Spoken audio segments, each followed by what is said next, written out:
ৰঙিয়াৰ ডিমুত নৱম বাৰ্ষিক দুলাল চন্দ্ৰ মহন্ত স্মাৰক বক্তৃতানুষ্ঠান অনুষ্ঠিত। ৰঙিয়াৰ ডিমুত আজি নৱম বাৰ্ষিক দুলাল চন্দ্ৰ মহন্ত স্মাৰক বক্তৃতানুষ্ঠান অনুষ্ঠিত কৰা হয়। সমাজ সংস্কৃতিমূলক অনুষ্ঠান মঞ্চ, অসম নাট্য সন্মিলন, ডিমু দুবক শাখাৰ উদ্যোগত তথা পুথিমাৰী মহাবিদ্যালয়ৰ অৱসৰপ্ৰাপ্ত শিক্ষক কৰ্মচাৰী সংস্থাৰ সহযোগত স্থানীয় জলসিঞ্চন বিভাগৰ পৰিদৰ্শন বঙলাত অনুষ্ঠিত কৰা হয় উক্ত বক্তৃতানুষ্ঠান।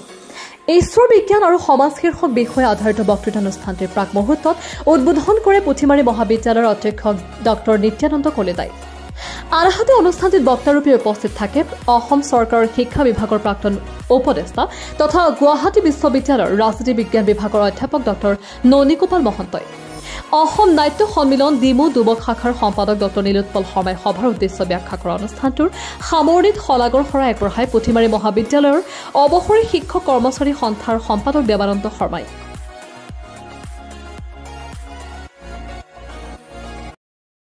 লগত আলোচনা কৰি যথেষ্ট ভাল লাগিলে।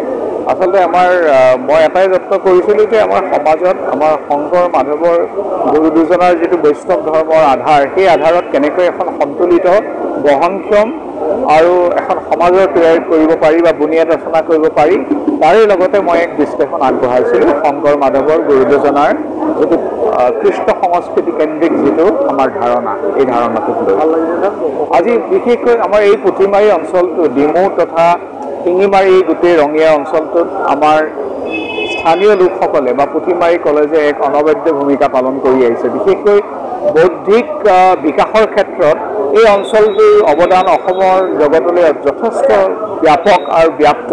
গতিকে এই অঞ্চলটোলৈ আহি মই সদায় বৰ আনন্দিত অনুভৱ কৰোঁ। গতিকে আজি তেখেতলোকৰ লগত দুআষাৰ কথা পাতিবলৈ পোৱাই মই আহ্লাদিত।